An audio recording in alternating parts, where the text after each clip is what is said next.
a forma de relevo, então a altitude, o relevo propriamente dito e, por consequência, o desenvolvimento do solo. Então, quando ele está dizendo morfo, ele está relacionando 3 variáveis: altitude, relevo e desenvolvimento do solo. Beleza? A gente não teve aula de solos ainda. Então, o que eu vou dizer aqui se não entender, pede falar, professor, reexplica isso em relação ao solo, porque eu não entendi, para a gente não deixar a mensagem muito vaga, deixar a frase muito vaga para vocês. Beleza? Aí a parte clímato, né, de domínios morfoclimáticos, ou às vezes aparece, né, domínio morfoclimatobotânico. Já ouvi esse termo também. Quando ele fala clímato, ele está levando em consideração os diferentes tipos de clima que existem no território nacional, a quantidade de chuva ou precipitação, né, associada com a umidade, e também a diferença ou a variação de temperatura e a variação de energia solar que o território recebe. Por quê? Porque a gente tem que considerar sempre, né, linha do Equador, tem que posicionar e identificar a latitude do território nacional. Linha do Equador e especialmente aqui o Trópico de Capricórnio, fazendo o território nacional, né, estar localizado boa parte do território entre a linha do Equador e o Trópico de Capricórnio. Portanto, um país tropical, de clima predominantemente tropical. Tranquilo até aqui? Tem como dar mais uma explicadinha assim? Sim, vamos lá. Ó, quando a gente lê a palavra morfoclimático, a gente vai ter que relacionar, vai ter que ir lembrando de formas de relevo, planalto, planície e depressão, levando em consideração também a altitude, sobretudo para a gente pensar, né, se a área é mais elevada, a área tende a perder sedimentos, os processos de variação de temperatura, o intemperismo, a erosão que ocorre ali, tende a carregar os sedimentos para as áreas mais elevadas, para as áreas mais baixas, perdão. Levando em consideração também a forma de relevo, planalto, planície, depressão, e o desenvolvimento do solo, quando a gente lê morfo. Quando a gente lê climáticos aqui, tem que levar em consideração os tipos climáticos existentes no Brasil.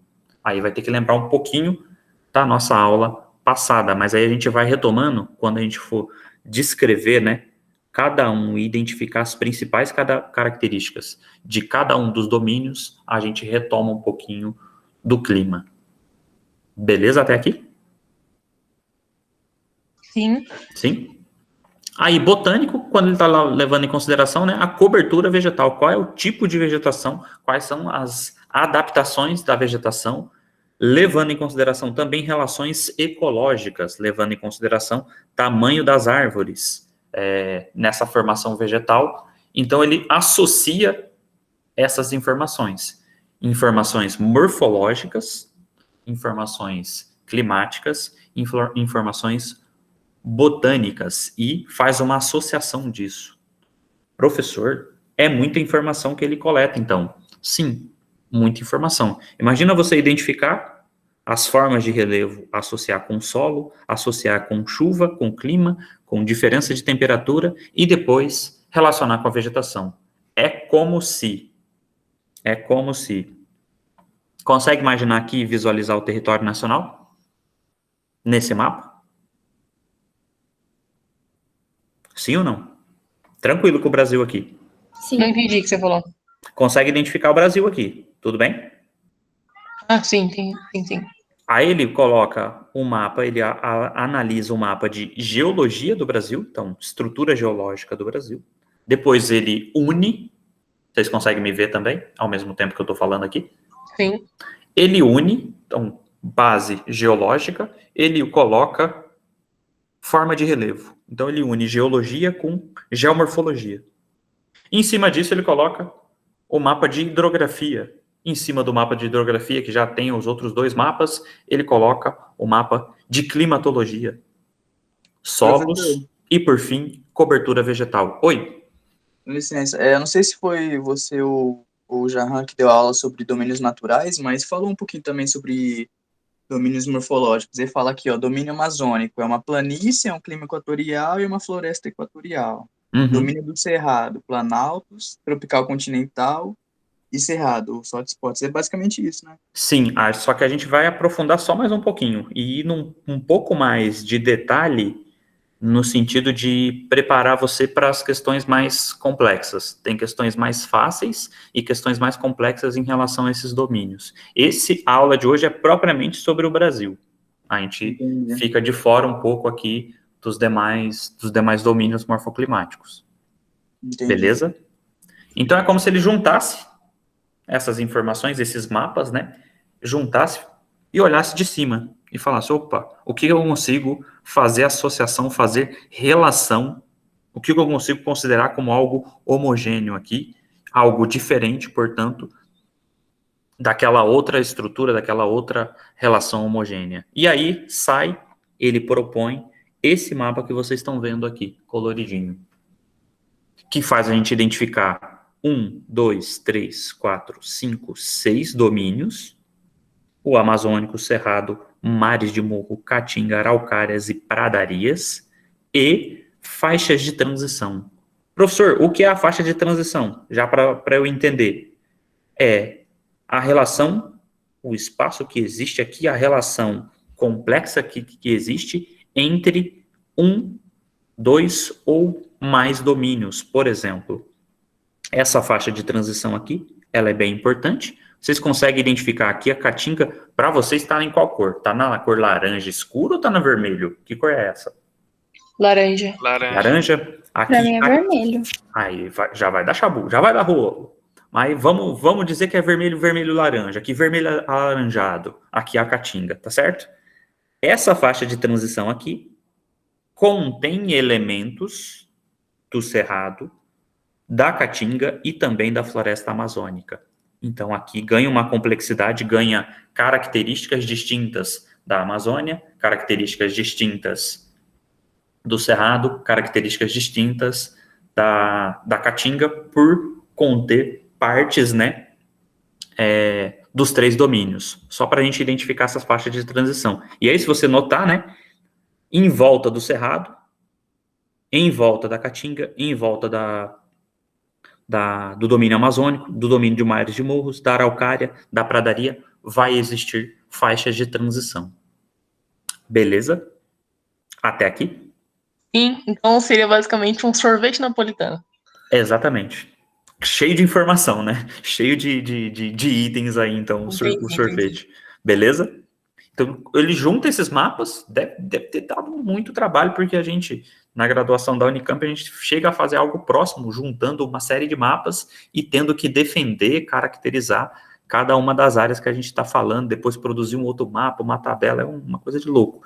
Deve ter dado muito trabalho para ele obter essas informações e ele conseguir detalhar muito bem, né? Por que aqui ele está chamando de cerrado? Por que nessa curvinha aqui ele não chama de caatinga e chama de faixa de transição? Tem todo um motivo em cima desse mapa, ele é bem complicado, bem complexo de montar, né? E essa foi a proposta do Aziz Absaber. Beleza? Nesse sentido, da complexidade, da junção de informações, relevo, clima, vegetação, hidrografia, solo e tudo mais, faz a gente entender que é uma síntese. Tudo bem? Ele junta informações e busca entender. Nesse sentido, lembra lá da nossa primeira aula do ano? Das características, dos conceitos fundamentais da geografia? Os conceitos essenciais? Lembro. Tinha um que era região. Lembra? Uhum. A região nada mais é do que você agrupar informações comuns, características comuns a determinadas áreas e distinguir de outras áreas. Nesse sentido, também, além de ser um mapa muito complexo, muito denso de informações, é também um tipo de regionalização do Brasil, mas que leva em consideração, né, os aspectos naturais, os aspectos físicos do Brasil. Beleza? Professor, e esse é o é o mapa mais atual que a gente tem em relação a domínios morfoclimáticos? E muito provavelmente não vai ter uma outra proposta. O que a gente consegue ver em cima disso depois, você fala assim, professor, mas isso aqui era os mares de morro, porque Mata Atlântica aqui já não tem mais nada. Foi muito desmatado. Cerrado está desaparecendo, muito desmatado para pecuária e produção de soja, milho e algodão, né? Eu Caatinga, coloquei área por conta desmatada. que o Jurandir Ross teve outra visão em relação aos relevos, né, do que o Aziz Absaber, e eu imaginei que Isso. a outra pessoa teria outra visão sobre os domínios também. Aí é um pouco mais difícil, né? Porque ele vai relacionando geologia com geomorfologia e tudo mais, mas daí quando ele chega na cobertura vegetal, ele vai dizer, olha, a cobertura vegetal é a mais frágil. É onde a gente tem a maior capacidade de alterar. E Entendi. aí tem áreas muito degradadas em cada um desses domínios, né? Por exemplo, se a gente pegar um dos mais degradados possíveis aqui, a gente tem os mares de morro. Tudo bem? Entendi. Valeu, professor. Falou. Mais alguma dúvida? Essa é a hora para dúvida, porque a gente vai começar a identificar principais características. Não? Não, só tem uma dúvida, mas é meio, entre Não? aspas, bestinha. É por causa do nome. O nome que cada um leva. Tá. O porquê. O porquê? Aqui foi uma escolha, eu acho que mais visual dele, do Aziz Absaber. Por exemplo, você falar o domínio amazônico, eu nitidamente consigo identificar a área de floresta amazônica. Domínio do cerrado, a área da cobertura vegetal do cerrado, né? Galhos tortuosos, retorcidos, que a gente chama de savana brasileira, por lembrar bastante da África, né? A caatinga, retomando uma linguagem indígena, né? A caatinga, a gente vai ver, tem um significado de mata branca, né? No grande período, no longo período ao longo do ano, né? Bem seco, a vegetação ganha uma tonalidade acinzentada, né? Que alguns grupos indígenas identificavam como mata branca. Então é um aspecto mais visual, né? A mata das araucárias, com aquela característica que a gente viu ali no primeiro slide, a gente vai ver um pouco melhor, né? Específica também, então é mais visual. E aqui os mares de morro, né? Visual também. A gente nota aqui em Campinas que Campinas possui alguns bairros, né? Que eram mares de morros que foram sendo ocupados. Consegue identificar isso em Campinas? Bairros mais altos do que o outro, você disse? Bairros mais altos que o outro, né? Verdadeiros morros. Você sobe um bairro, desce, sobe outra pirambeira, desce outra pirambeira, você consegue imaginar morros em Campinas, em algumas áreas, né? Alguns outros locais mais planos, mas mais difícil, a gente consegue identificar um relevo bem acidentado em Campinas, nesse sentido. Sim ou não? Acho que sim. Dizendo isso de uma outra maneira, quando a gente vai da Dom Pedro em direção ao Rio de Janeiro, ou em direção à praia, ali em direção ao litoral norte do estado de São Paulo. Já fizeram esse trajeto? Não. Não? Esse trajeto, margem esquerda, margem direita, você vai visualizar muito bem o que ele chamou aí de mares de morro, mas daqui a pouquinho eu mostro para vocês, isso tem a ver com a forma e uma alusão, né, a um conjunto de morros que parece que não tem fim, aí ele chamar essa imensidão de morros de mares de morro. Beleza? Beleza, eu acho que eu entendi. Obrigada. Tranquilo. Mais alguma dúvida? Não? Aí os diferentes, né? Agora as características de cada um dos domínios e algumas imagens para tentar aproximar aí o máximo possível visualmente de vocês. Beleza? Informações importantes. Professor, é um conjunto grande de informações. Sim, por isso, tenta fazer breves anotações, tenta não copiar isso agora, tenta mais prestar atenção em fazer conexões do que propriamente copiar, porque é uma quantidade grande de informações. Beleza? Sempre vai ter uma informação sobre o clima, professor? Sempre. Sempre vai ter uma informação sobre cobertura vegetal? Sim. Muito provavelmente vai aparecer um quesito relacionado à hidrografia, algo relacionado a solos e biodiversidade e algumas características que são cobradas em questões de vestibulares. Certo?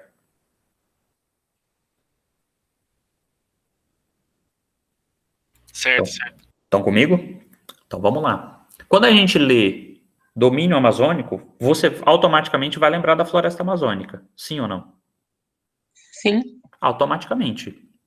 Você sabe muito bem já que na área da floresta amazônica, por ser a maior floresta tropical ou equatorial, aparecem os dois nomes, né, do mundo, chove muito ao longo do ano. Concorda comigo ou discorda? Concordo. E é quente para valer, porque está bem próximo da linha do Equador. Concorda ou discorda? Concordo. Isso faz a gente classificar, né, identificar o clima do domínio amazônico como um clima predominantemente equatorial ou equatorial úmido. Lembrando que tem classificações e classificações sobre os tipos climáticos do Brasil. Vimos na aula passada que a região da floresta amazônica e uma parte grande do Brasil é influenciado pela massa equatorial continental. Lembra-se disso? Sim. E ela é a única massa continental que é úmida, né, do planeta inteiro. Exatamente. A única massa continental que é úmida simplesmente por ela se formar em cima da floresta amazônica. Beleza? Beleza. Beleza? Isso faz a região ser quente e úmida. Os rolezinhos lá, não se esqueçam, os rolezinhos é marcado depois da chuva.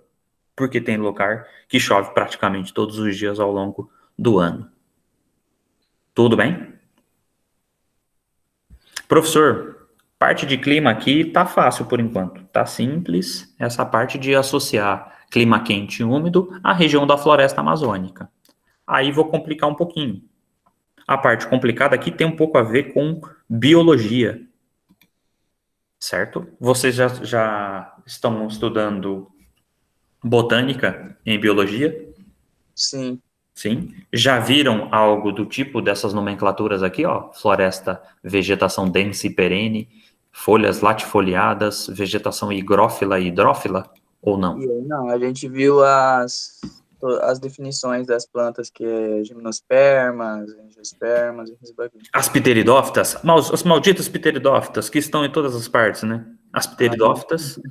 Então, tá bom. Vegetação densa, aqui, quando você olha para a região da floresta amazônica, parece que você está olhando, né, bem de pertinho, um brócolis, não parece? Tá tudo unido assim, a vegetação, uma árvore conectada com a outra? Sim ou não?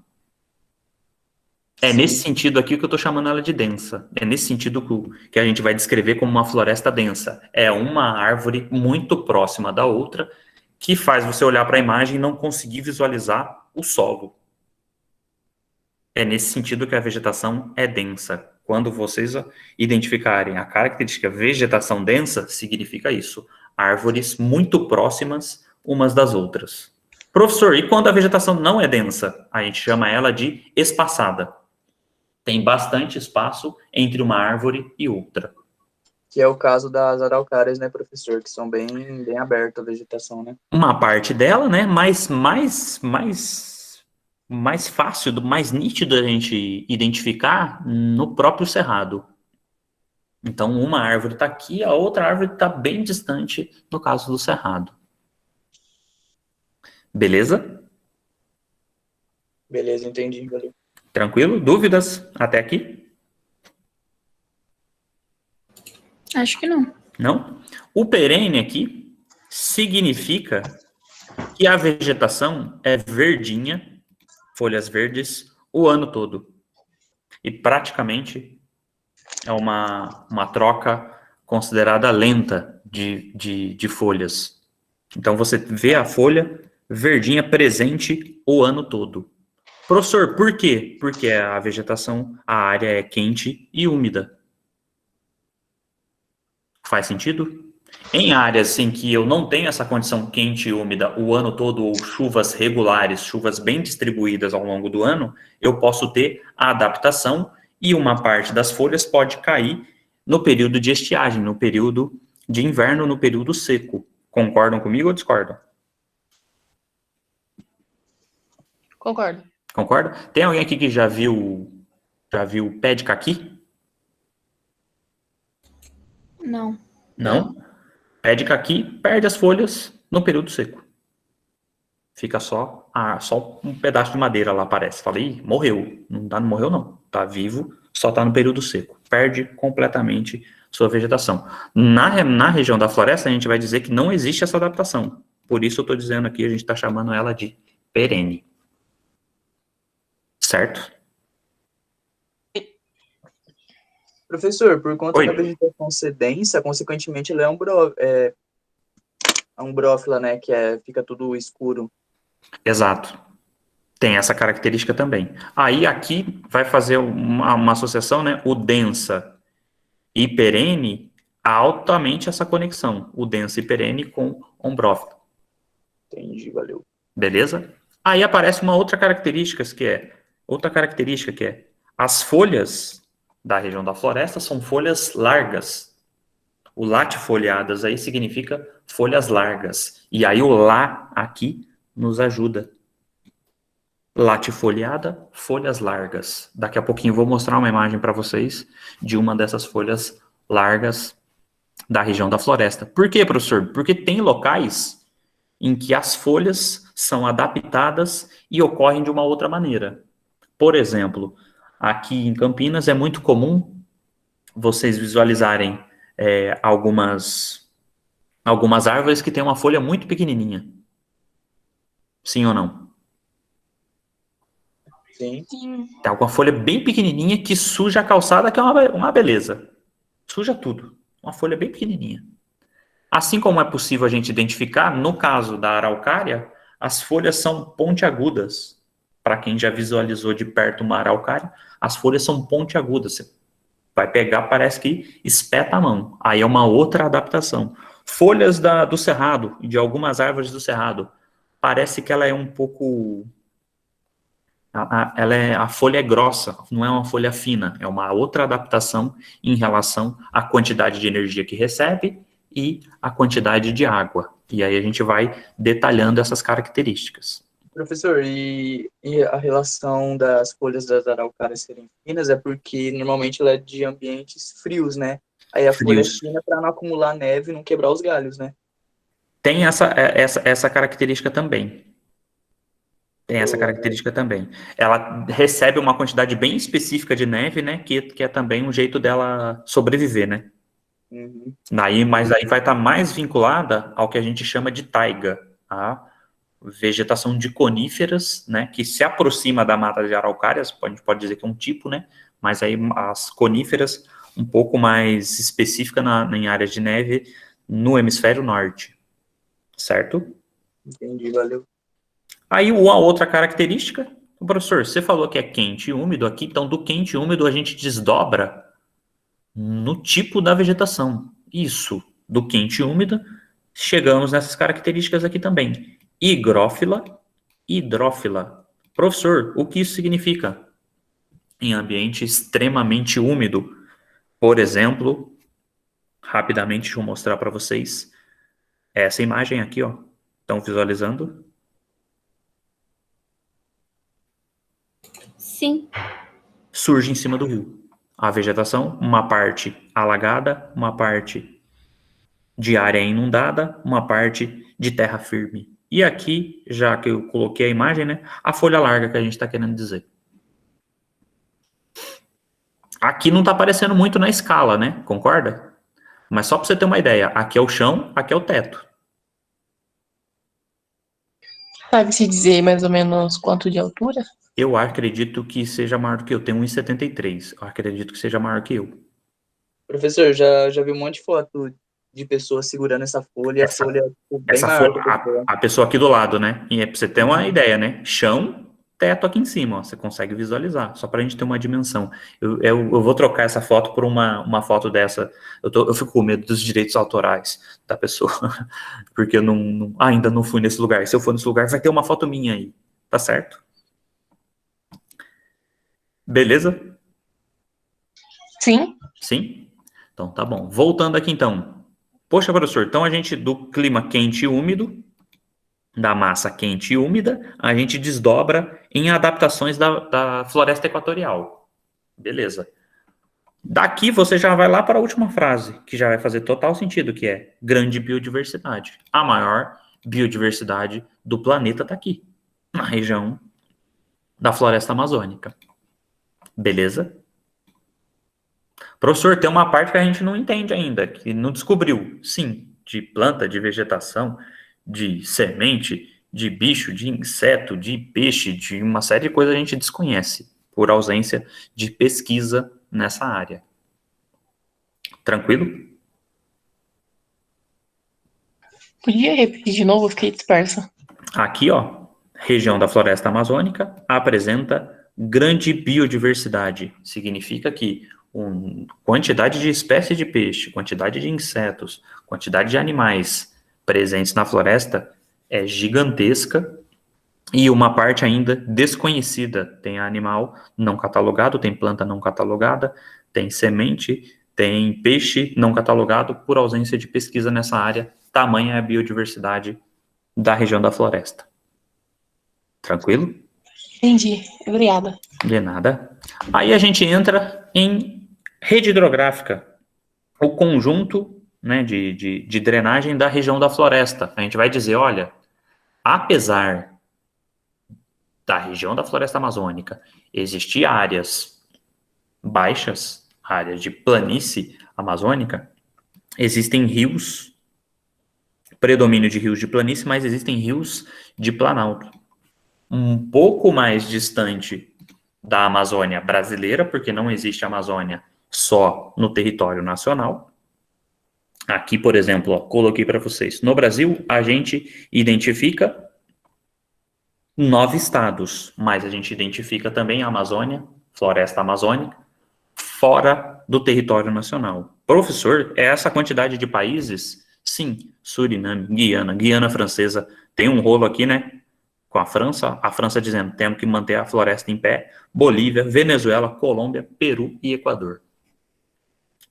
Beleza?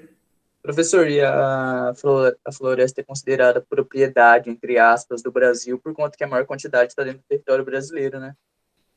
Só a do Brasil que é considerada do Brasil. A de fora do Brasil, o Brasil não tem como opinar. Mas a maior parte... Era no contexto geral que o Brasil era dono entre aspas. Não. O Brasil só é dono da parte que está no território nacional. Atravessou a fronteira em direção à Venezuela, quem manda lá é a Venezuela. Atravessou a fronteira em direção à Colômbia, quem manda lá é a Colômbia. Entendi, legal. Achei que tinha posse de todo... Não, aí seria uma área muito extensa. Aí seria, nossa senhora, o Brasil ia dominar, já é um território gigantesco, né? Ia ser assustadoramente gigantesco. Aqui o que eu estou querendo dizer é o seguinte, que o predomínio dos rios de planície no nosso território, tá? Os de planalto em direção às áreas da Cordilheira dos Andes e do derretimento de gelo dos Andes, que ajuda a compor esses rios dessa rede hidrográfica gigantesca com volume assustador de água. Tudo bem? Se os rios são rios de planície, são rios que apresentam baixa energia. Consegue entender isso? São rios que têm capacidade reduzida de carregar sedimentos.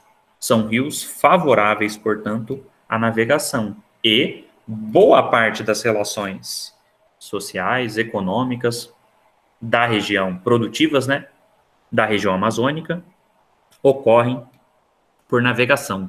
Não sei se vocês viram a notícia que saiu há mais ou menos, acho que um mês e meio, no Fantástico. Eu não assisto, mas nesse dia, por algum motivo, eu estava assistindo, estava em algum lugar assistindo, e começou a mostrar a notícia dos professores da região norte do Brasil que estavam levando as atividades para as crianças fazer de barquinho, ó, no remo aqui no braço, os professores e professoras aqui, ó, levando as atividades para as crianças na região amazônica. O uso da navegação chama muita atenção, porque eles iam de barco levar a atividade, levava na segunda, colhia na sexta, deixava a atividade da sexta, voltava para a segunda, e esse era o fluxo dos professores para tentar fazer as crianças aprenderem nessa pandemia. Beleza? Então, esse quesito aqui é importante. Rios de planície favorecendo a navegação. Se fosse rios em áreas muito inclinadas, seriam rios encachoeirados, mais viável para a gente produzir energia elétrica do que propriamente para a navegação. Certo? Eu não entendi muito bem. Rios de planície. Rios planos, em uma área plana. Em uma área muito plana. Ah, professor, se eu jogar... Tem uma área plana em casa, se eu jogar a água com balde, a água tende a empoçar. Concorda ou discorda? Sim. Quando eu comparo com uma área inclinada. Ela desce. Aí vai descer. Então, quanto maior for a inclinação dessa área, maior vai ser a energia do rio. Concorda? Sim. Aí a gente vai chamar de rios de planalto. Áreas mais elevadas, né? Com águas fortes, que a gente tende a utilizar para a produção de energia elétrica. Quando a gente fala rios de planície, significa que é um rio que tem uma extensão muito grande e que a área é plana. Ó, se fazer print aqui, ou falando aqui da área plana e falar que eu sou terraplanista, eu vou ficar bravo, hein? A área é plana. Tá certo?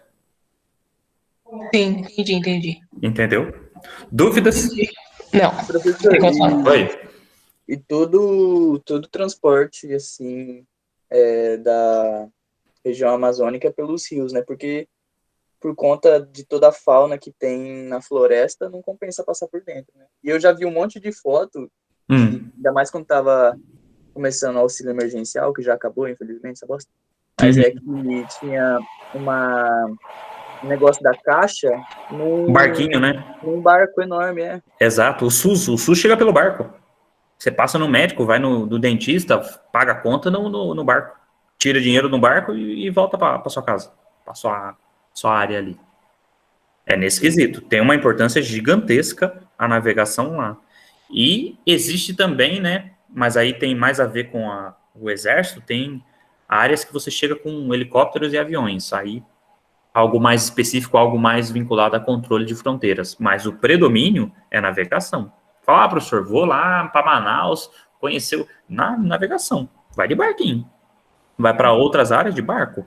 Professor, por isso que também tem algumas disputas territoriais, né, tipo de facção, né? Porque esses dias eu estava lendo uma reportagem que tinha um pessoal brigando por conta de transporte entre países. Envolvendo tráfico ilegal, né, de drogas. Pesado lá. Negócio feio lá, né? Vocês viram quanto tempo atrás? 2 anos? 3 anos. Negócio feio lá. Feio nos presídios. É guerra entre facções lá. Uma das facções chama a facção do norte, né? Que enfrenta o PCC lá, né? O PCC atuando dentro do território nacional, mas também tentando atuar fora aqui, né? Tentando controlar uma parte do tráfico da América do Sul. Certo? Tem tudo a ver. Tem tudo a ver com essa presença de áreas de navegação, né, e esse transporte de produto ilegal. Beleza? De boa. Tá tranquilo Sim. até aqui? Tá tranquilo? Aí, a gente entra nos solos, que, na minha perspectiva, é algo um pouco complicado em relação, especialmente sobre a Amazônia. Porque quando a gente vai identificar as características do solo, vai aparecer a seguinte informação. Os solos do domínio amazônico são naturalmente ácidos. Quando a gente lê isso e a gente imagina fertilidade, você vai dizer, opa, então indica baixa fertilidade. Mas como que eu posso ter solo de baixa fertilidade na maior floresta do mundo? Na maior biodiversidade do mundo? Fica uma coisa meio esquisita. Entenderam o ponto? Sim, Eu sim. entendi que há contrapontos, mas como? Essa É essa a questão. é a Fala, pergunta. oxe, como que eu tenho solo naturalmente ácido, que tende a reduzir fertilidade, com a maior floresta? Aí eu vou falar para vocês o seguinte: a floresta possui uma espécie de ciclo.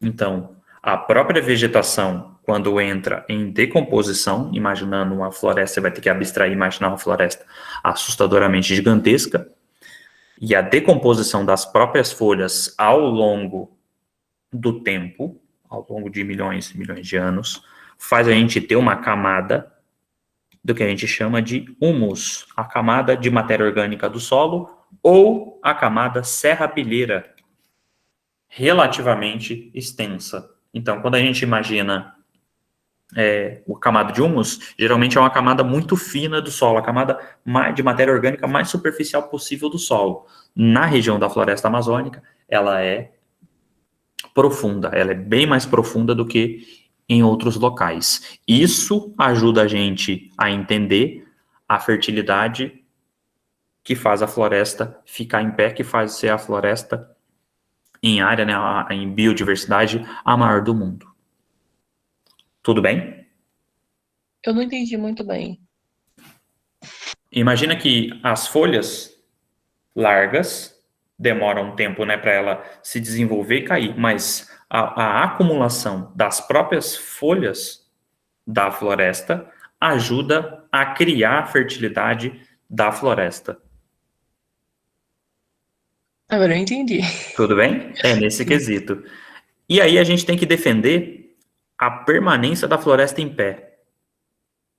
Tem que defender que a gente não pode de jeito nenhum promover desmatamento lá. Por quê? Porque senão essa camada de humus, essa quantidade, essa camada de matéria orgânica, resultado dessa decomposição que a gente está dizendo, começa a desaparecer. E a floresta passa a ser completamente alterada. E isso tem a ver também um pouco com o solo. Professor, e Oi. a floresta amazônica, o fato dela ser ácida tem alguma influência com o petróleo? Porque, não sei se foi você ou o Jahan, estava falando sobre petróleo e tem uma grande jazida de petróleo embaixo da Amazonas, né? E Uhum. o petróleo é um combustível fóssil, consequentemente, os animais tiveram que morrer. Sim. Então, a morte dos animais, geração do combustível fóssil, tem alguma influência dela ser ácida? Eu acredito que seja não propriamente o combustível ali, mas a própria estrutura rochosa que vai ser decomposta para virar solo. A acidez tem a ver com isso. E uma outra coisa que a gente não pode esquecer. Se chove bastante, tem muito intemperismo químico, concorda? Concordo. Se tem muito intemperismo químico, tem uma coisa que a gente chama de lixiviação, que é o seguinte: sais minerais presentes no solo, que podem dar fertilidade para o solo, são carregados horizontalmente e verticalmente para outras camadas. E isso tende, em áreas que chove, com o regime pluviométrico, né, que chove muito ao longo do ano, tende a apresentar solos lixiviados. E aí entra um pouco também essa característica aqui. Fez sentido? Fez sim, mais ou Fez? menos. Então, é um ponto complicado aqui, delicado, explicar essa fertilidade da floresta, levando em consideração a afirmação de solos naturalmente ácidos, pelo menos da minha perspectiva. Beleza? Entendi, valeu. Professor, a gente vai fazer isso com outros domínios, essas características? Sim. Professor, é um pouco complicado. Posso passar um macete antes da gente avançar? Por gentileza. Vamos lá? Um macete. Vou construir aqui junto com vocês, tá? Vou pegar aqui uma área, um slide branco. Vou inserir aqui uma tabela que tenha...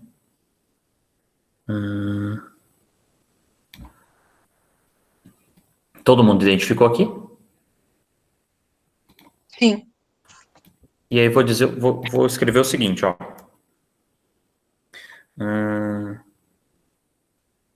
Aqui eu vou escrever diferença de vegetação, de porte da vegetação. Aí vou colocar aqui, ó.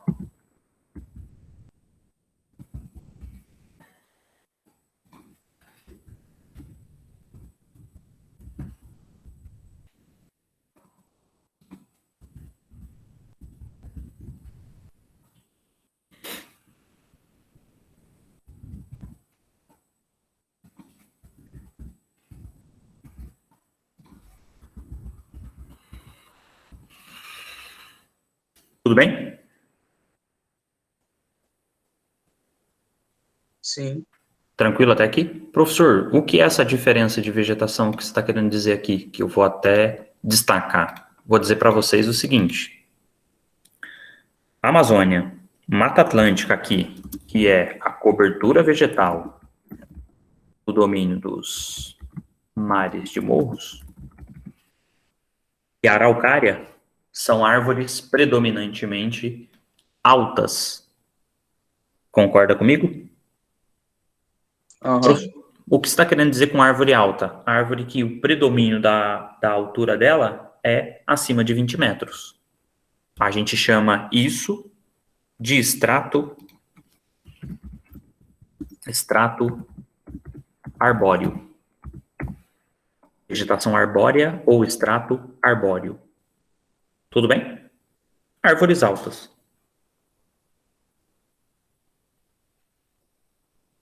Fez sentido? Sim. Então, ó, a gente coloca arbóreo.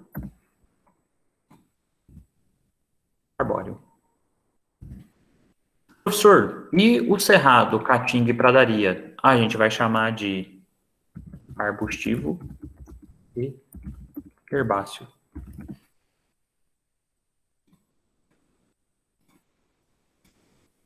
Vou recortar que eu vou colar aqui.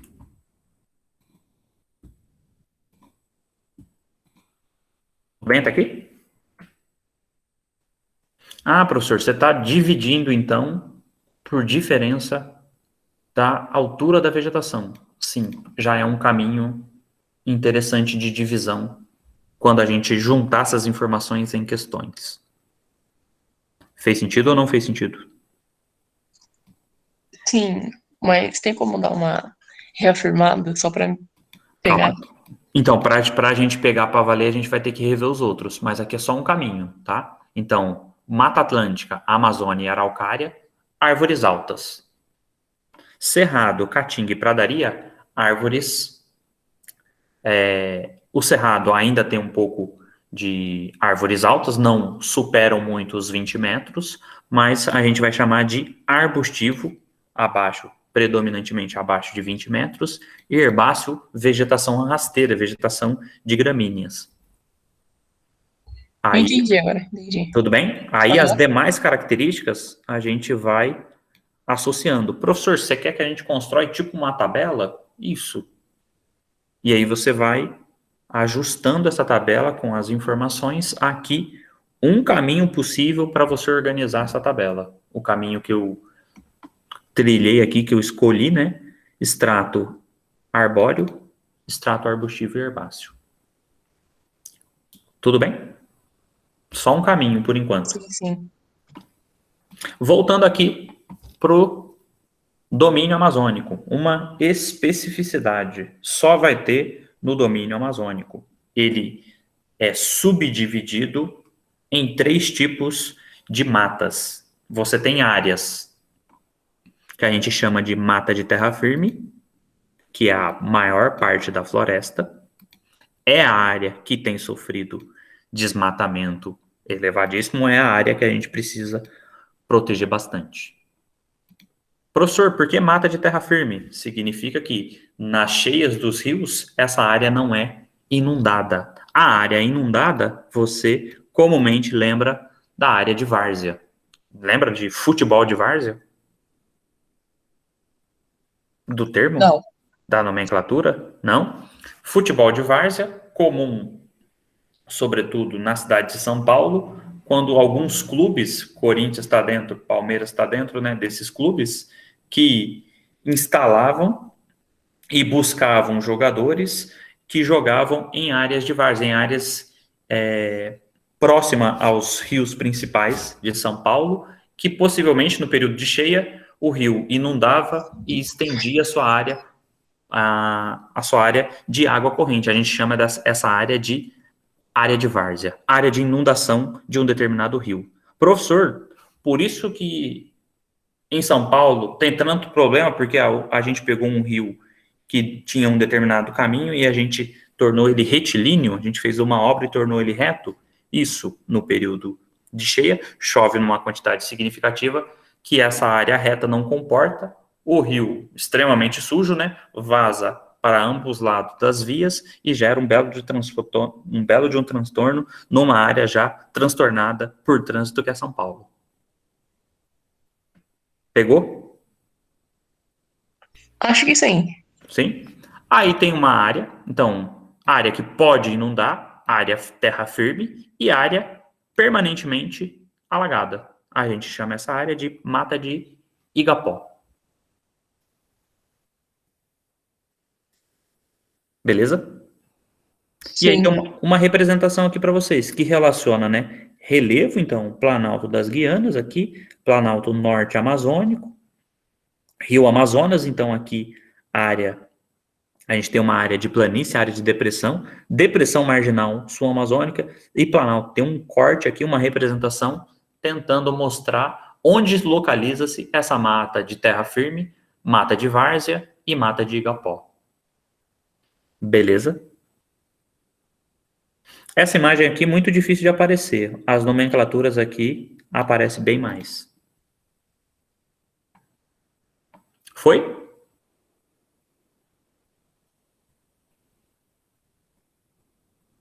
Estão comigo? Sim. Sim. Sim, vocês têm que comunicar comigo. Eu não estou vendo o chat, não estou vendo vocês, não. Olha lá. Feito isso, então, caracterizamos o domínio amazônico. Vamos para um outro domínio. O domínio de mares de morro. Vegetação, clima, relevo e os estratos. Para a gente visualizar já o que o Aziz Absaber chamou de mares de morro. Estão visualizando os morros? Sim. Sim. A perder de vista? Até aonde aqui você enxerga, pertence a você, Simba. Até onde você enxerga aqui é morro. Tudo bem? Sim.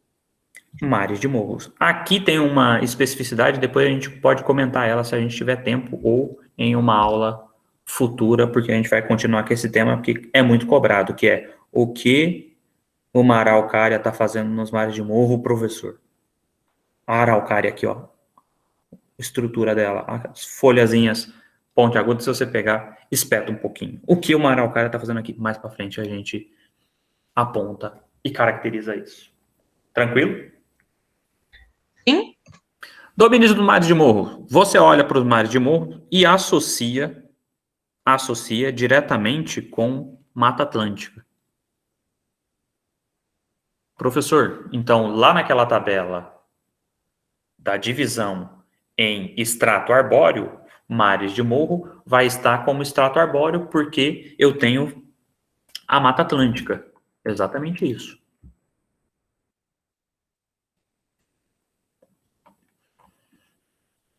Tudo bem? Calma. Eu de novo. Vamos lá. Não. Por favor. Oi. Dá uma explicadinha de novo, que eu não entendi muito bem. Tá. A gente vai associar esses morros que a gente viu, os mares de morro, com uma cobertura vegetal que existia em cima desses morros, que é Mata Atlântica, altamente desmatada por urbanização, por desmatamento para agricultura e para outras atividades. Então, em cima do que são os mares de morros, existia Mata Atlântica.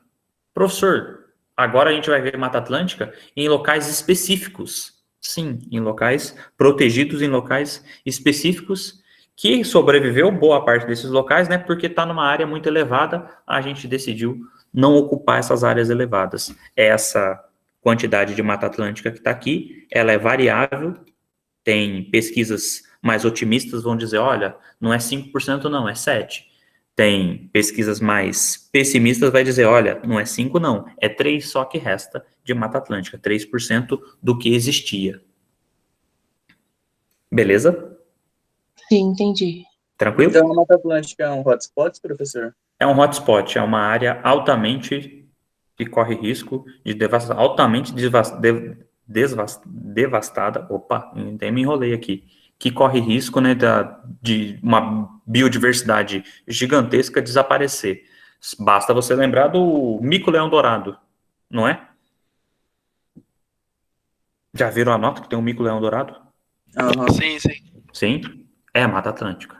Mico-leão dourado foi extinto, professor? Não, mas tem muito pouquinho, precisa proteger. Professor, todas as notas do real são relacionadas a animais que estão entrando em extinção, né? Hoje em dia, né? Se a gente for no quesito da escolha, a gente pode dizer isso. A gente pode identificar essa característica. Tranquilo? Aí, a área dos mares de morro, como que é o clima daqui de Campinas? Nas classificações possíveis que a gente viu. A gente pode incluir ele dentro do tropical de altitude. Concorda ou discorda? O que seria um tropical de altitude? Lembra do tropical? 2 estações bem definidas. Verão chuvoso e inverno seco. Inverno seco. Campinas, né? Você fala, ixi, tá chegando inverno. Olha pro céu, não tem nuvem. Vocês separaram no céu hoje? Sim. Não tinha uma nuvem. Tá aproximando do inverno, ausência de chuva. Verão, chove pra valer em Campinas. 2 estações bem definidas. Verão chuvoso, inverno seco. Só que aqui a altitude, para fazer referência a algumas áreas próximas, especificamente a Campinas e a outros municípios, né, que tem uma altitude um pouco mais elevada, e isso faz com que a temperatura reduza, sobretudo no inverno. E aí, por isso o termo tropical de altitude, que é um pouco diferente do tropical que a gente chamou de típico lá na aula passada, que 2 estações bem definidas, por isso o tropical, verão chuvoso e inverno seco, mas a temperatura permanece com pouca variação ao longo do ano, né? Significa pouca variação também no inverno. No caso do clima aqui tropical de altitude, no inverno a temperatura reduz um pouco mais por causa dessa altitude, ou por conta dessa altitude. Beleza? Entendi. Entendi. Tranquilo? Tranquilo. Já ouviram falar de deslizamento de terra? Sim. Sim, Sim, bastante. muito noticiado, né? Ora é em BH, ora é Rio de Janeiro, áreas ocupadas, né? Áreas de morro, em que vai tudo por água abaixo, vira tudo lama. E aí, só para comentar, tá? Hoje em dia existe um monitoramento de possíveis riscos de deslizamento. Esse monitoramento é feito no INPE, lá em São José dos Campos, tem um mapa do Brasil, um computador gigantesco lá com o mapa do Brasil, cheio de câmera e monitoramento de pluviosidade, possivelmente vai chover, não vai chover, para que um conjunto de pessoas consiga ligar para a prefeitura, ligar para as comunidades e falar, olha, some daí que vai desabar tudo de acordo com o que a gente está monitorando aqui. Vai chover e tem risco de deslizamento. Fala para a galera sumir daí, porque senão vai acontecer. Qual é a tentativa? Monitorar para permitir que as pessoas não morram por conta de deslizamento. Ainda assim, acontece bastante no Rio de Janeiro. Isso estourou quando? Estourou quando teve um conjunto de deslizamento muito grande no Rio de Janeiro, e colocando até hotel por água abaixo. Lembram-se? Há um bom tempo atrás. Não lembro. Foi até hotel, desabou, morreu muita gente, e aí o Brasil começou a pesquisar e olhar para isso com uma outra maneira, da minha perspectiva. Sempre aconteceu, né, deslizamento de terra, mas na minha concepção isso foi marcante. O Brasil avança no sentido de comprar tecnologias para monitorar áreas com risco de deslizamento. Beleza? Ainda assim acontece bastante. Oi? Esses deslizamentos acontecem justamente pelo desmatamento, né? Porque as raízes das árvores fazem com que o solo não deslize, né? Não aconteça erosão, né? Tem esse aspecto, mas ele não é regra absoluta. No seguinte sentido, estão me observando aqui? Voltamos lá para a área inclinada. Sim. Extremamente inclinada, beleza?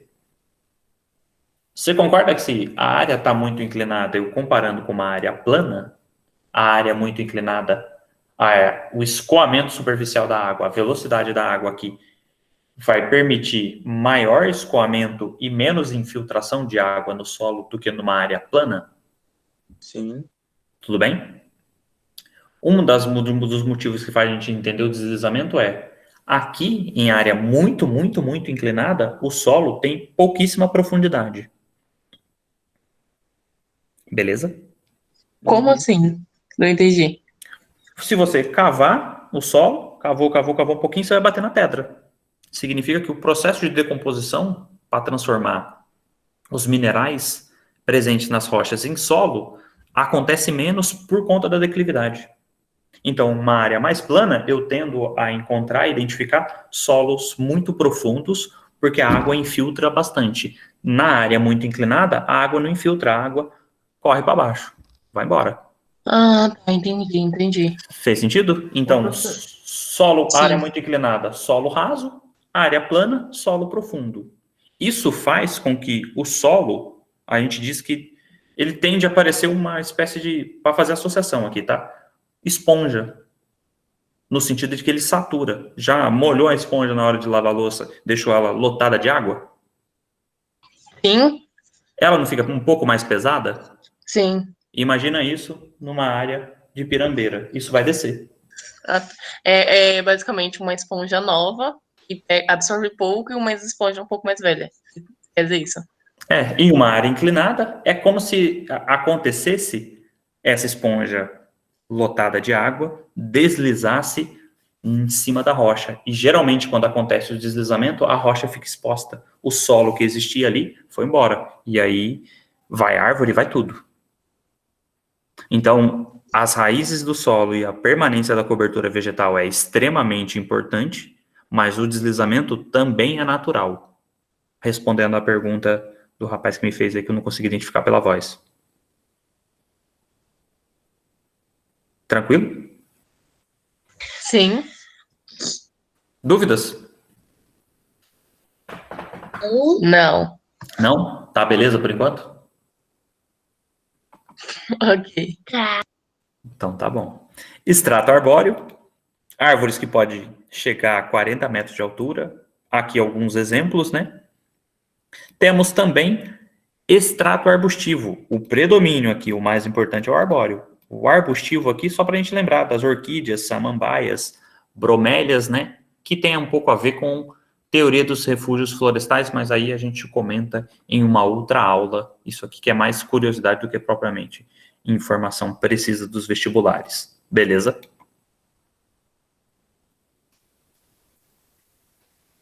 Tranquilo?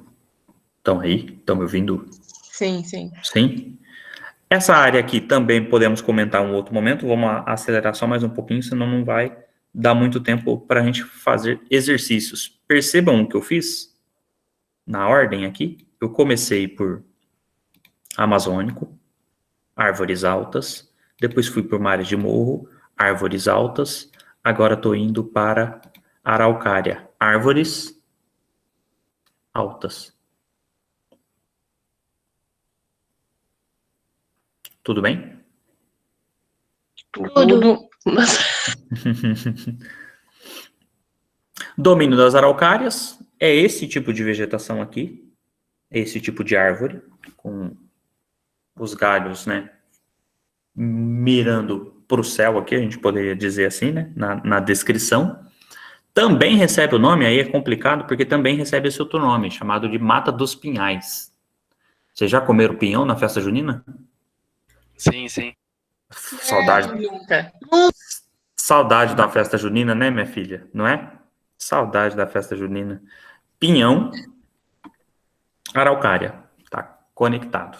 Pega É o a pinhão. fruta que a fruta, não sei se é a fruta que a araucária dá, né? O pinhão. Exato. Se você botar o pinhão na terra, vai brotar uma araucária. Beleza?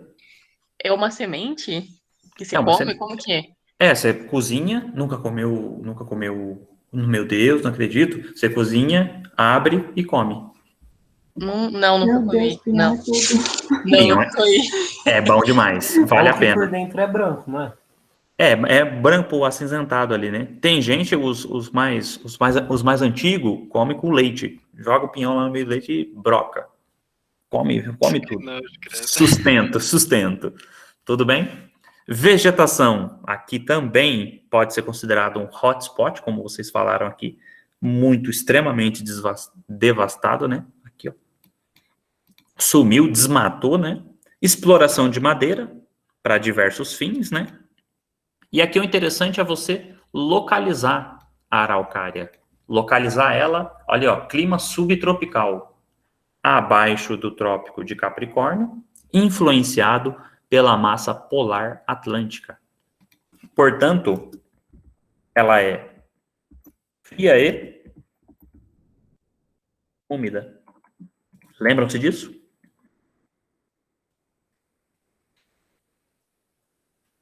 Sim. Não. Não lembra, não? Não. Então vamos lá. A massa polar atlântica, ela surge ali nas proximidades da Patagônia. A gente tem que lembrar que, pelo fato dela ser polar, né, está indicando a latitude, né, a localização próxima da latitude onde que ela nasce. Se ela nasce no polo, ela é fria. Só que ela nasce em cima do Oceano Atlântico. Se ela nasce em cima do oceano, ela, quando comparada com uma massa continental, ela vai ser considerada úmida. E boa parte da chuva, quando chove aqui no inverno em Campinas, tem a ver com o avanço da massa polar atlântica, que faz um movimento, né, do sul até em direção ali nas proximidades da linha do Equador, dependendo do ano, não é regra, tá? Atua muito mais aqui na região sul e sudeste do Brasil, reduzindo a temperatura e promovendo as chamadas chuvas frontais aqui no sul e sudeste brasileiro. Beleza? Sim. Tranquilo? Parte da área desmatada, produção de soja, a soja que é natural de clima temperado, temperado, 4 estações bem definidas, que se aproxima, parece um pouco o subtropical. Não é igual, não é a mesma coisa, mas parece. E a soja veio do Japão, né? E foi bem utilizada, bem plantada aí na região subtropical. Depois a gente adaptou, né? Melhorou a semente e consegue plantar soja no Cerrado. E um dos motivos do porquê que o Cerrado está desaparecendo tem a ver com avanço do agronegócio, produção de soja e produção agropecuária em cima do Cerrado. Exploração de madeira. Aí o que é interessante, você reconhecer que a área das araucárias está presente, né? É um tipo de formação vegetal que ocorre em altitudes mais elevadas. Por isso a gente associar com planaltos com características de solo arenítico, planaltos areníticos com rocha sedimentar e rocha magmática extrusiva, arenítico basáltico. Beleza? Tem um pouco a ver, né? Esse solo arenítico basáltico, esse aqui principalmente, né? Tem a ver com um conjunto de derrames vulcânicos que ocorreram no Mesozoico e que da decomposição resulta um solo famoso aqui em São Paulo, aqui no Sudeste, que também ocorre na região sul do Brasil, que é o solo de terra roxa. Tranquilo? O que seria arenítico basáltico? O arenítico tem a ver com com a gente lembrar do arenito, de um tipo de rocha sedimentar em que predomina a partícula, sobretudo areia. É um tipo de rocha sedimentar. Tudo bem? Sim. O basalto é um tipo de rocha magmática extrusiva. Significa que o vulcão entrou em erupção, o magma atingiu até a superfície, passou a ser chamado de lava, né? O magma se resfriou em superfície, formando um tipo de rocha magmática extrusiva, por se resfriar em superfície, que a gente chama de basalto. Entendi. Obrigada. Beleza? Aham. Mais alguma dúvida? Ô, professor, você Não. poderia me definir o que é hotspot? O hotspot, a gente poderia, para pontuar, a gente poderia dizer assim, ó, são locais, são áreas, né, são territórios com risco de desaparecimento, de perda de biodiversidade muito elevada. São áreas que a gente deveria estar protegendo, estar tomando cuidado. Fez sentido? Sim, valeu. Podemos ir nessa linha. A definição mais precisa possível, eu posso pegar para você em um outro momento, mas a linha é áreas em que a gente está reduzindo a área, a extensão disso, a gente está desmatando, são áreas com elevada biodiversidade que está desaparecendo. Tudo bem? Aí a gente pode identificar pelo menos 3 no Brasil, né? Ó, Mata Atlântica está desaparecendo. Então, o mico-leão-dourado lá entrou em risco de extinção. A gente tem a área das araucárias, a mata das araucárias ou mata dos pinhais, e o cerrado brasileiro. Já entrou, já é considerado hotspot. Tranquilo? De boa, valeu. De boa. Nossa aula vai até que horário mesmo? Só para me lembrar aqui. Acho que 40. 40? Eu acho que é meia. Meia? Ai, meu Deus. Aí o coração chegou a bater.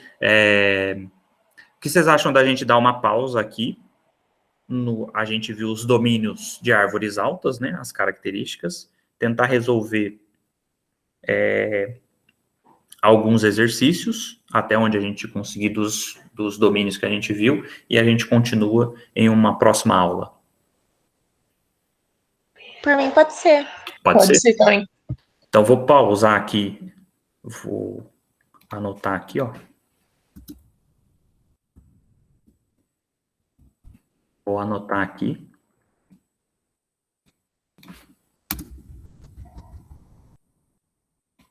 A gente continuar em um outro momento. Vou parar de compartilhar. Vou ver vocês um pouquinho aqui. Estamos em 23.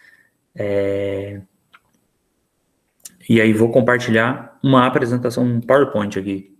PowerPoint não, um PDF com vocês. Uma janela. Deixa eu ver se é essa aqui. Estão observando? Sim. Tranquilo? Então vamos lá. Chuta o número de 1 a 13. Eu sou específico, coloquei 13 questões, 13 exercícios. Esse. Número bom. Oi? Pra mim tá muito, muito pequeno. Muito pequeno? Eu Pera já lá. sou cega, tá difícil pra enxergar. Foi? Foi. Foi? Eu posso melhorar um pouco mais ainda se eu fizer isso aqui, ó. Aí aumenta um pouco mais. Beleza? Beleza. Assim tá bom. De 1 a 13. Número 4. 4. Vamos lá. Number 4. Cadê o número 4? Aqui. Vamos ver se a gente já visualizou ele. É uma mata seca que perde suas folhas durante a estação seca. Beleza. Apenas o juazeiro, que possui raízes muito profundas. Olha os detalhes. A mata é seca, perde suas folhas na estação seca, possui raízes profundas. São 3 características da vegetação, do domínio. Tudo bem? Sim. Sim, apenas o juazeiro que possui para capturar água do subsolo e algumas palmeiras que não perdem as folhas, mas uma parte da vegetação significativa perde suas folhas durante a estação seca. Ele já está identificando para a gente uma área que tem oscilação de quantidade de chuvas, sim ou não? Acho que sim. Significa dizer que se tem essa oscilação da quantidade de chuvas, não pode ser o item B. Por quê, professor? Porque o clima da Araucária é um clima subtropical. Significa dizer que as chuvas são bem distribuídas, chove bem ao longo do ano. Não tem essa estação seca. Oi? Eu acho que nem a Mata Atlântica, né? Em parte sim, né? Porque como tem o tropical, pode ser que tenha essa adaptação mais um pouco menor, né? Pra gente falar uma mata seca, se falar que a Mata Atlântica é seca, fica complicada a nossa vida, né? Também a gente eliminaria ela aqui por enquanto. Beleza? Pode chutar? Oi? Pode dar um chute? Pode dar um chute? Aguenta aí, ó. As plantas estão adaptadas às condições climáticas. Quais condições climáticas? Seca. Ó, seca, estação seca, raízes profundas, algumas, né? Apenas o juazeiro, não é toda a vegetação, né? Apenas o juazeiro possui raízes muito profundas. As plantas estão adaptadas às condições climáticas e possuem várias adaptações para sobreviver à seca. Qual é o único domínio dos 6, né, que chove muito pouco? Qual desses daqui chove muito pouco? Caatinga? Caatinga. Tudo bem? Sim, Fez sentido? eu acho que sim. É esse o caminho que a gente vai seguir na hora de resolver o exercício. Tem que parar, dar uma pensada, tentar localizar no Brasil, se possível desenha um mapinha daqui, tenta lembrar do clima ali, para a gente conseguir encontrar o caminho. Coxilhas, um negócio muito específico, estepes fora do Brasil. Resposta correta, alternativa A. Tudo bem? Professor, só Oi? por curiosidade, o que seriam esses steps? É um outro tipo de formação vegetal. Se aproxima, em alguns livros a gente chama de estepes e pradarias. A pradaria tem no território nacional um domínio. As estepes é porque tem variações de locais para locais, mas área plana com vegetação baixa, de pequeno porte, vegetação herbácea, vegetação rasteira. Entendi, obrigada. Beleza? Mais alguém aí? Além da questão 4, um outro número de 1 a 13 menos 4. 8. 8. Vamos que vamos. Cadê 6? Ó, tá aparecendo uns negócios difíceis aqui. Cadê a 8? A 8 aqui, ó. Da PUC.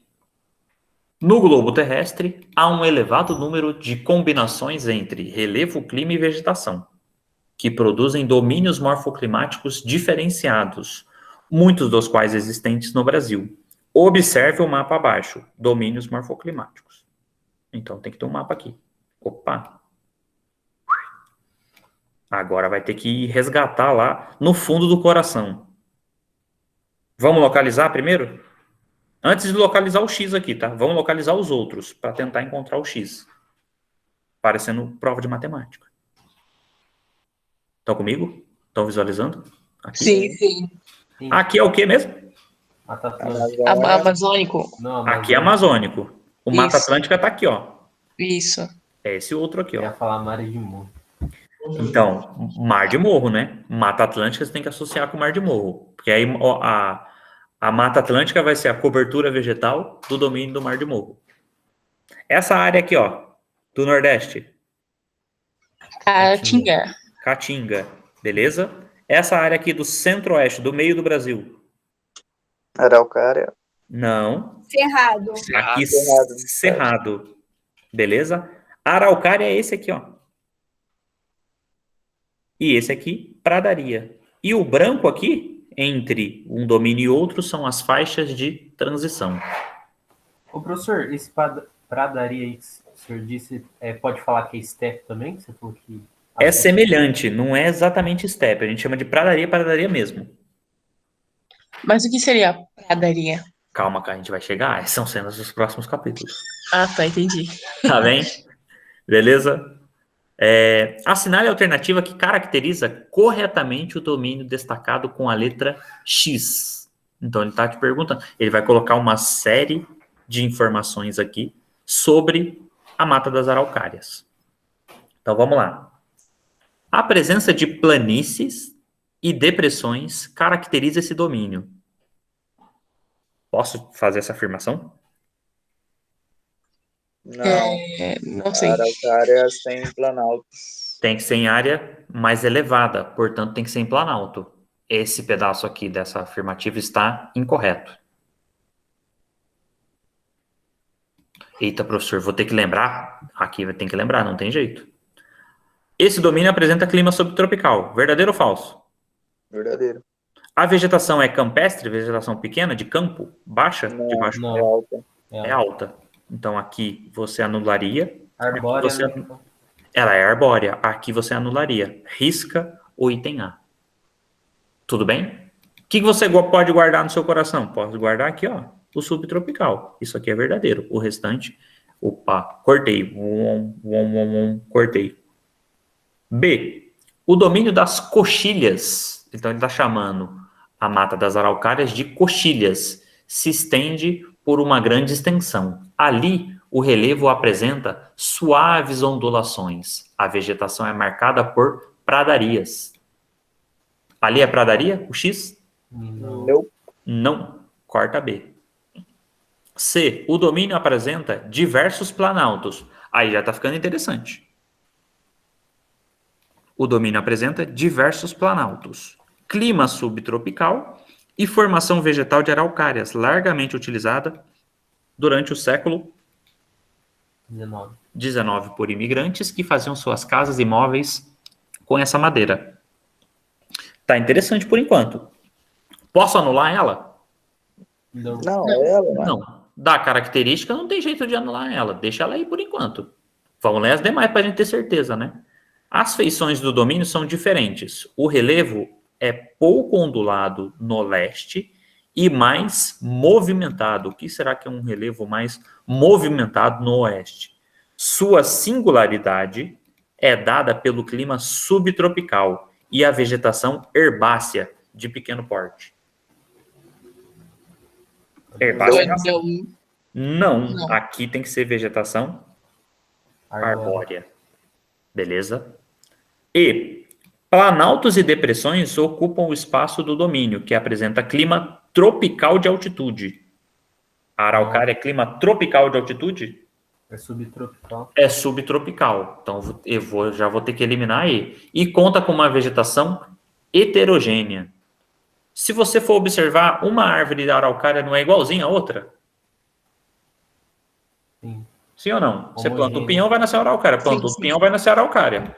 Então, aqui seria homogênea. Concorda? Uhum. Que eu Sim. posso incluir a vegetação homogênea como uma característica importante da araucária? Sim. Então, aqui um outro erro que tem sido sistematicamente devastada pelo agronegócio. Aqui faz sentido esse pedaço, né? Mas eu eliminaria. Resposta correta, alternativa? C. Sim. C. Pegou? Como que faz para a gente resolver os exercícios? Sim, sim. Tem que ir desmembrando. Professor, se eu pegar essa prova, eu tenho que rabiscar ela inteira? Tem. As questões tem que rabiscar para você ir eliminando as informações incorretas, que não faz sentido em relação àquela localidade ou em relação à característica dessa vegetação. Beleza? Sim. Tranquilo? Vou enviar essa lista, eu não enviei para o Thiago, vou pedir para ele subir lá, aí qualquer coisa tem um gabarito aqui, ó. Tem umas questões discursivas também, qualquer coisa vocês resolvam, tá salva já em PDF, e aí resolvam com calma, que se aparecer alguma dúvida, a gente complementa. Lembrando que a próxima aula eu vou finalizar o conteúdo, então pode ser que alguns termos ali, algumas questões vão exigir um pouco mais de informações de vocês, e o slide ele vai colocar lá também, aquele slide ali em formato de PDF. Aí você pode olhar lá, observar e ir tentando fazer a lista. Beleza? Beleza. Beleza? Fechou? Sim. Fechou. Fechou? Muito obrigado. Fiquem bem. Anote as dúvidas. Qualquer coisa a gente pode começar a próxima aula tirando dúvida antes de iniciar, dar continuidade no conteúdo. Tranquilo? Tranquilo. Muito obrigado. Até mais. Falou, boa noite. Falou. Obrigada pela aula.